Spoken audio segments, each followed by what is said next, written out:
Watch this scene. Watch it carefully. Keep your eye on Bob. He's number 8.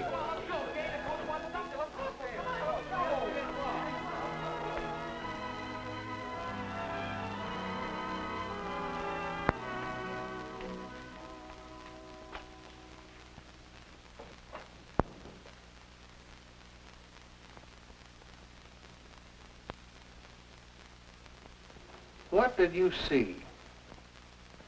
Do you think Bob's action was honest or dishonest?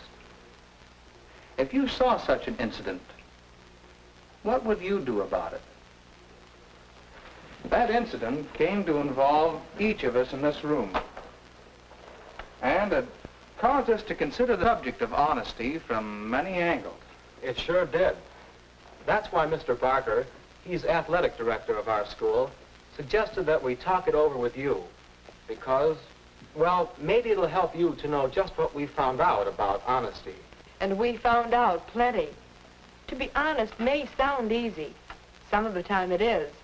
But it can be a real problem. Especially when wanting to be honest conflicts with other things you want to do. Now, getting back to that scene in the locker room, it happens that Jim was a witness. Let's see again exactly what Jim saw.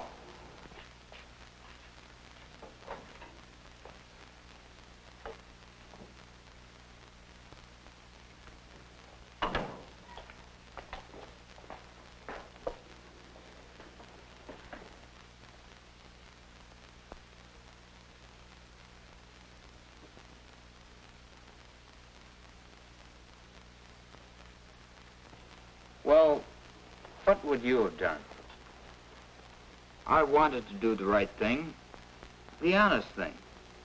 But what was it? Question Bob about it? Tell Ben that Bob was in his locker? Report it to Mr. Barker? I didn't know what to do. So, I put off doing anything. That night I didn't get much sleep. The next day at school was awful. I just had to do something, tell somebody. Then, after school, well, I guess when you're in a state like that, it doesn't take much to set you off. Say, it's Bob. Looks like he's buying himself a present. Sure does. Let's ask him over. Let's not. How come? That money he's spending, I know where he got it. In the locker room yesterday, after he thought everybody had gone, I saw Bob take something from Ben's pants pocket. I was late dressing, I saw it. I guess it doesn't take a detective to figure out where he got the money to buy that pen. But, Bob, I can't believe it. Did you ask Ben if he was missing any money? Not yet. Have you reported it? Not yet. But you have to. You ought to tell Mr. Barker about it right away. No, you don't. You tell Mr. Barker, and whatever else happens, he'll kick Bob off the team. Where'll we be with our star center gone and half the schedule left to play? Gee, Nick, when you put it that way. I didn't know what I was going to do. But I'd realized I shouldn't have blurted out in public that way. So I asked the kids to promise me not to say a word. And did they? Yes, we promised, but then... This one's on me, Terry. Here's what happened. After Jim and Nick left the drugstore, Terry and I talked about what Jim had told us until... Terry, there's nothing for you to do but tell Mr. Barker about Bob. But we promised Jim. A promise to tell a lie doesn't count. I didn't promise to tell a lie. It's the same thing. I can't understand your being so calm about having a thief on your team.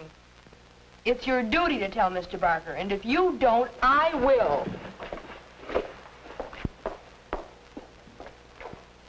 Well, there I was, wanting to be square with Jim, but, well, I didn't want Rose mad at me, and it did seem dishonest to conceal a thing like that. So at practice the next day, I'd made up my mind to speak to Mr. Barker. I don't know just how I was going to say it, but Nick and Jim had seen me. They moved in fast to keep me from talking. Well, I didn't get to speak to Mr. Barker that day. I'm not sure I wanted to. Anyway, When I found out what happened, I marched right into his office the next day and told Mr. Barker. Now, you've seen what actually happened. What Jim saw. Well, here's the picture I described to Mr. Barker.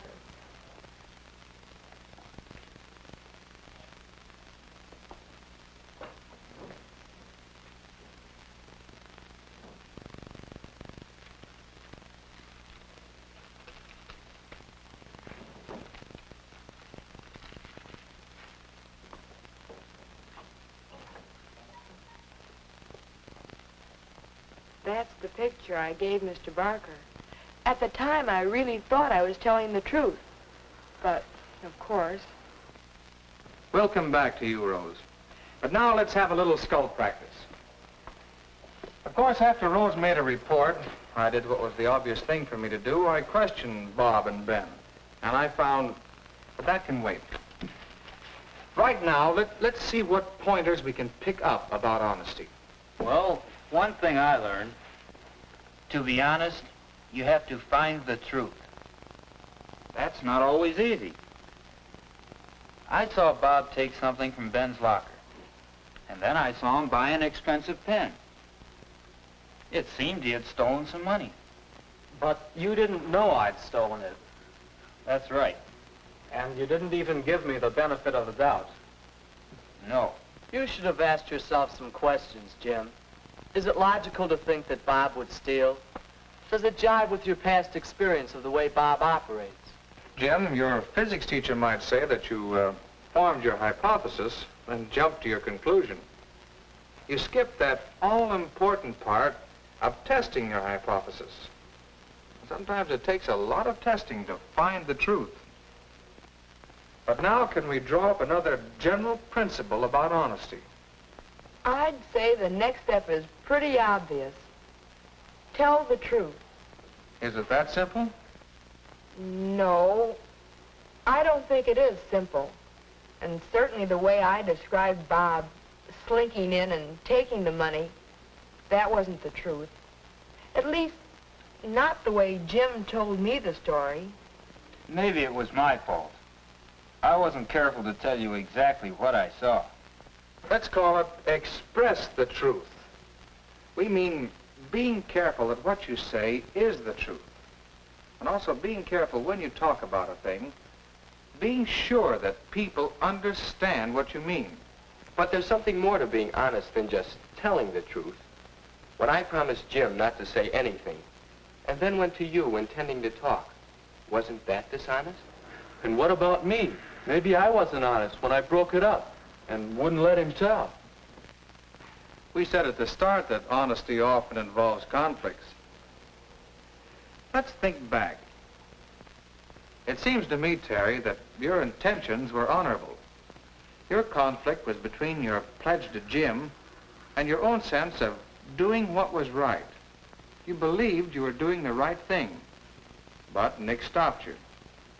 There's a good deal to be said for his intentions, too.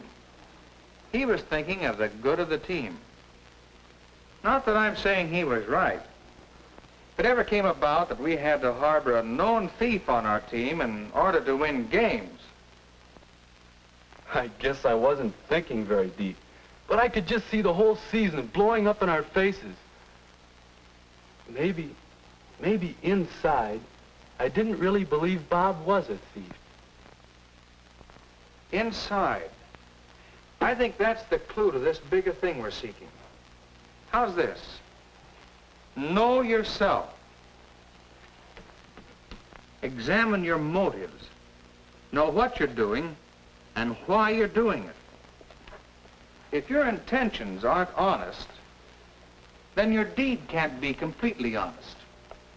I guess this is the time for me to explain my hypocrisy. When I came in to tell Mr. Barker about Bob, I started by saying certain things. what I said and what I was really thinking were two different things. It was something like this. Mr. Barker, there's something you ought to know about one of your boys. There's something I want you to know about one of your boys. The boys won't say anything, so I feel I must be honest and tell you. I wish I didn't have to be the one to tell, but I want to be sure that you find out about Bob Foreman. And when you do, I can just see it. You'll kick Bob off the team, and Terry will become the regular center. My Terry.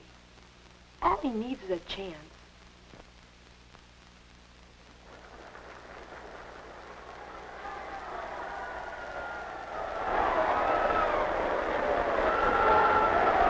He'll be the star of the team, and I'll be sitting on top of the world.